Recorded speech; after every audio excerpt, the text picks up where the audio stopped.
The Titanic shipwreck is perhaps the most enduring ocean disaster to date, still captivating millions around the globe, more than 111 years later. But there's more to the site than just wreckage and debris. Entire museums have been established to showcase Titanic relics found deep in the North Atlantic Ocean, including clothes, pocket watches, chandeliers, and even a menu of the crew's last meal. The Titanic Belfast Museum in Northern Ireland has captivated more than 5.3 million visitors between 2013 and 2021. You know, it's not a museum, it's an active, interactive adventure. And while the story of the unsinkable ship striking an iceberg still resonates with the public, scientists have actually been obsessing over something much less understood. Near the Titanic shipwreck lies a mystery that baffled the scientific community when it was discovered in 1998. In 2022, they finally discovered the truth. Science Alert reports that underwater research director Paul-Henri Nargeolet was the first to capture the perplexing sonar blip that would go on to spark controversy for almost 25 years. Paul-Henri has since died on OceanGate's Titan submersible,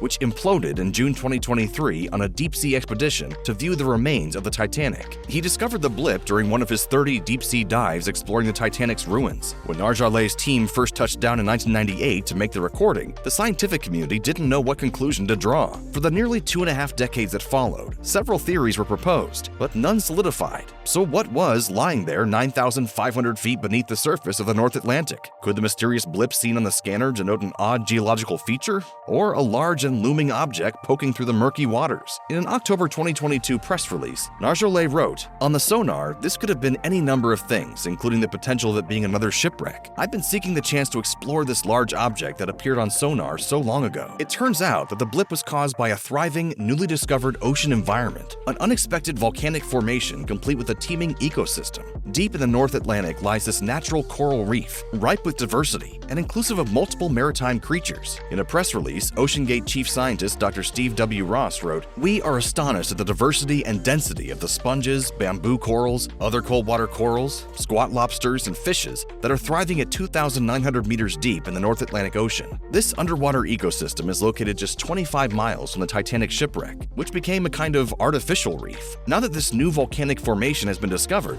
questions are erupting in the world of science. How does this natural reef compare to the life forms swimming around the artificial reef of the Titanic's wreckage? How are the sponges and coral surviving? Are there any new species in the reef?" Science Alert reports that these are some of the top questions researchers want to get to the bottom of, and they have already set out to do just that. This new discovery is not only a fascinating glimpse into the hidden wonders of the deep sea, but also a potential source of insight into how marine life responds to environmental changes. When you think about climate change, you might not automatically conjure up imagery from sunken shipwrecks like the Titanic. However, Science Alert reports that this new discovery could clue scientists in on how delicate ecosystems, like the one identified near the Titanic, adapt to the warming waters and rising seas. On July 23, 2022, Nargeolet led his team of eager researchers 9,514 feet deep to discover the flourishing natural reef. But this is all just the tip of the proverbial iceberg. Now that the world knows the reef exists, the information can be used to learn more about survival in deep-sea environments. In an October 2022 press release from OceanGate, marine biologist Murray Roberts wrote, "We need to share this information with the scientific community and policymakers to be sure these vulnerable ecosystems get the proper attention and protection they deserve."